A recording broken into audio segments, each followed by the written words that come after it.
Don't you just love free things? Well, gimbal or stabilization set like this here could cost you thousands. Look at that. Wow. Look at that. So, stabilizer for the phone, 500 bucks? Damn, that's cheap. Buy that from Take-A-Lot. Build this from YouTube. 500 and you've got yourself a stabilizer. Check out the link below. Got that attached there.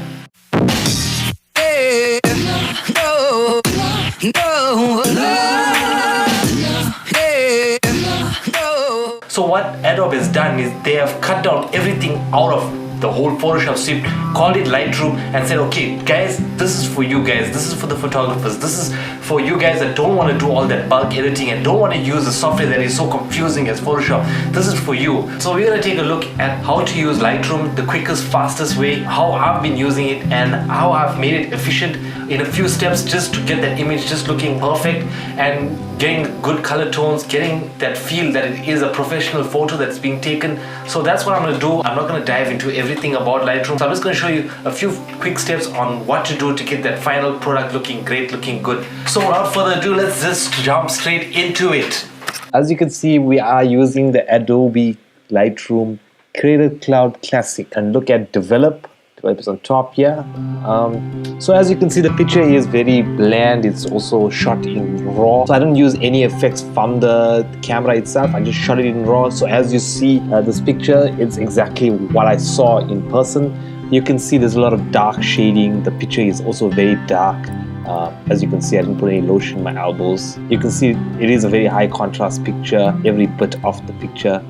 But it's not exactly what I wanted to see. All this here doesn't look too good. I'm just going to show you guys how quick and easy it is to just edit in Lightroom. I know a lot of people are scared to edit in Lightroom, but I'm going to show you how to do it, okay? So let's do it. So if you look at this side here, this is where Adobe has all its stuff, all the effects. You can change the color of the ocean, you can change the color of practically anything here. I'm going to adjust the temperature of the picture. Normally you would have to play around and you have to do this, you have to do that, and I think it's just a waste of time. The Adobe guru, or let's say Adobe, has decided that the best ways of doing things. So if you just click on auto, it'll probably just tell you more or less what Adobe thinks.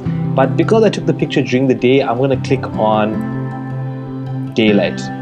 Then I'm going to the tone of the picture.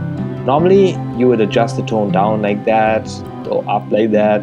If you have a smartphone, you guys probably play around with that and then you try and get everything how it should be, or if you like more darkish look or brighter look, you play around with that.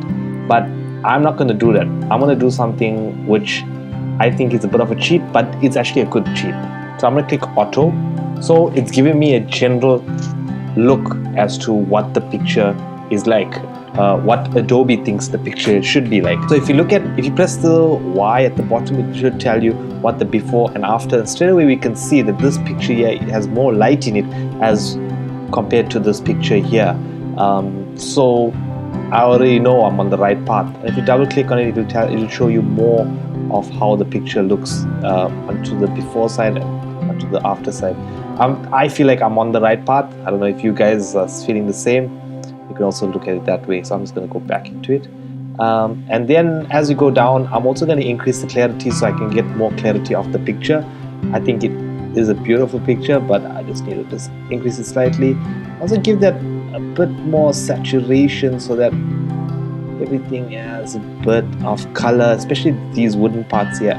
So basically what I've done is I've chosen daylight because I feel like daylight is giving more of a better feel to this picture, because I shot the picture in maximum daylight. The sun was on top of my head in this picture, and I didn't feel like the Adobe gurus knew what they were talking about here, but generally they do know what they're talking about. If you're using it for other pictures and you're not shooting in daylight and they don't have that option to like in complete darkness with a flash, you just click auto and it should do the good job. Then I clicked on auto here, and that gave me just good exposure and good tone and good highlights, and it adjusted accordingly. If you want to just increase that tone, maybe you feel like the picture needs a bit more tone, maybe you feel like it's too much of tone or maybe too much of exposure, you just want to just drop that a bit down.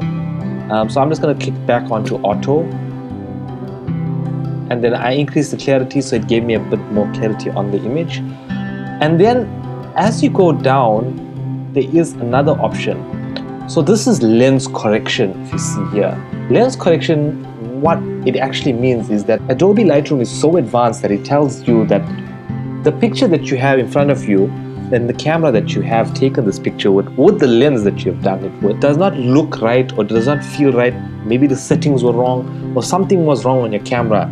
So what Adobe Lightroom has done is that they have come up with a feature which allows you just adjust your camera while post editing, so that you can have that better feel without going back and retaking the picture, so you can do it in post editing. So that's amazing because it cuts down time and you don't have to go and do a whole lot of work. So I'm just going to show you that there now. Okay, so you're going to click here and there, and then you're going to choose what camera you use. So I use the Canon camera, and it automatically finds what lens you're using, what profile, and it does everything else to you. If you look at it here, you would automatically see that the image has adjusted. So let's just click out again. So this is what the image looks like now. And then when you click remove chromatic and enable profile corrections, then you will see that the image automatically corrects, and by the time I've already clicked Canon, it adjusts to a Canon 55mm lens. So that is actually awesome.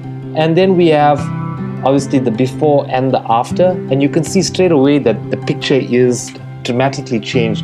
If you look at my neckline here and there, you can see that there's a lot of darkness there. My face and the lightness in my face, it's a bit more lighter. It's not that I wanted it to look fair, but it does give me a more of a glow look. Then I'm going to go back up and I'm going to choose to change the color of the water. I feel like the water can be slightly a bit more blue. But if you notice also, while I'm changing that there, my pants is also changing color. So even though the water is changing, so you need to be very careful when you're doing this here, that you don't make your pants and the color of the water look very funny. So I'm just going to increase that there to about there. And that looks awesome. And the last step is something I love. I actually truly love this feature of Adobe. So I'm going to click on this icon here on the top right, and this is so awesome that I can actually color in myself, color my hat, color everything else. So this is actually just a rough coloring, but you guys will get the point. Okay, there we go. So more or less you just want to color.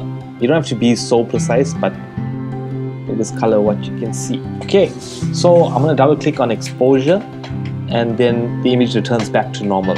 But if you look at clarity here, if I use clarity, you would be able to see that the picture now becomes focused on my image and my wife and I in the image.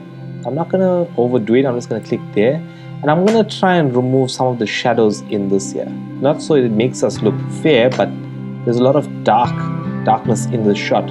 If you go back to it, you can see that there's a lot of darkness there. So I'm just going to try and get us a little bit more exposure, but not at the same time, just remove those shadows from the picture. And then that's about it. Thank you guys for watching my channel. Thank you guys for watching Inside Tutorial. So please just hit that like button, karate kick that subscribe button, and I'll see you guys on the next Inside Tutorial. I'm your boy Wayne Ashley, and I am out.